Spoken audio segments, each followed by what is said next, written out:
Good afternoon, it's Atmos Center meteorologist Hannah Fink here with your forecast, and I'm going to jump right into it because we have a lot to cover. We have a severe weather possible in the overnight hours, as well as a cool down ahead of us and a Thanksgiving Day forecast. Going on the radar right now, don't have too much going on, just some scattered showers, but it's not going to be the same story going into the evening/overnight hours.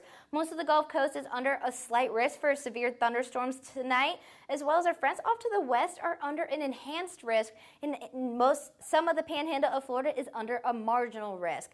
Now, slight risk is a level 2 out of 5 on the severe threat scale, and what does that mean exactly? It means some scattered severe thunderstorms are possible that are short-lived, but we cannot rule out a possible tornado or two, and we could even see hail up to 1 to 2 inches in diameter, so a lot to be careful of tonight. Now behind me, this is what the storm that is heading our way looks like, which I wanted to show you what it is possibly capable of so you are aware going to bed tonight. All this around, red around it is a tornado watch. And then this blinking right here, that is a confirmed tornado on the ground, so that is a tornado warning. So definitely want to be cautious of that because this can produce tornadoes, as you can see. And then this is a severe thunderstorm warning here in the orange. Now I'm telling you this because I want you to have more than one way to get alerts, whether it be your phone, having a friend or partner's phone near you as well, or even the best case would be a weather radio that is charged and has new batteries put in it in case the power goes out due to this weather. Since this is overnight, it is more dangerous because most of us are asleep, so not as aware of our surroundings if something is going to happen or if weather alerts are going off. Now, let's take a look at when this is going to occur for us here on the Gulf Coast. We see we have mostly clouds for us around right now, around this time going into the evening. Then some scattered showers in Mobile County around 10:30 p.m.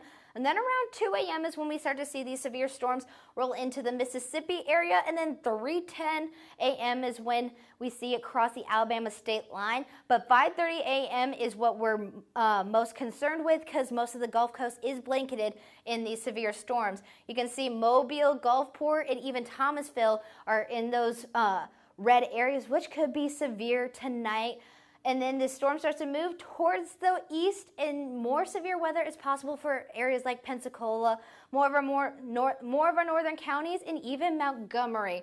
The storm is going to move its way out of the area around 2 p.m. tomorrow.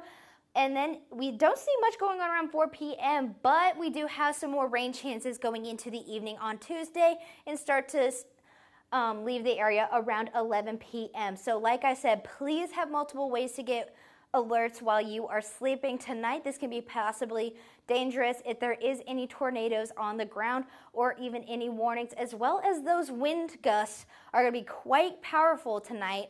Around 3 p.m. we will have 14 miles per hour, and it starts to increase to almost 20 miles per hour once those storms start to get into our area. So if you have anything that's light or loose outside, I recommend bringing it into a garage or even a shed so it doesn't affect your property or your neighbors surrounding you. And if you can prevent it, do not get in a car during these overnight hours because it is going to be possibly dangerous, especially with these wind gusts. It can sway your car back and forth. Right now, temperatures are quite comfortable. We're in the lower 70s with 74 in Mobile, 72 in Lucedale, 73 in Wiggins. Then we have 73 in Gulf Shores and 71 in Pensacola. But these temperatures are not going to be comfortable in the early morning/late evening hours the rest of this week. These storms are coming our way because of this cold front that is moving our way. Around Wednesday, it'll be affecting us. As you can see, it is going to be quite cold in the mornings. Around this time of year, we start to see lows around 47, but it's quite a big jump from Tuesday. We have 66 degrees, and it drops to 50 degrees by Wednesday. And the remainder of the week going into the weekend, temperatures are going to be in the upper to mid 40s. So quite cold out there. Definitely going to want to bundle up if you're going on a walk with your furry friend. Now for your Thanksgiving planner in the morning, you can see it is going to be great weather conditions. We're going to be in the 70s for the majority of the morning, but mostly cloudy skies. Now, very slight chance of rain around 20%, but most of you are not going to be seeing that. So enjoy these warm temperatures for me because I'll be going home to my family in Chicago where temperatures are quite cold in the 30s. For your 7-day forecast, temperatures will be in the upper 50s and 60s after this cold front pushes through. Rain chances are going to be quite low, especially for your Thanksgiving day. Temperatures will be in the 40s and 50s for your low. So definitely a cool, colder morning. Please be safe tonight and have a happy Thanksgiving.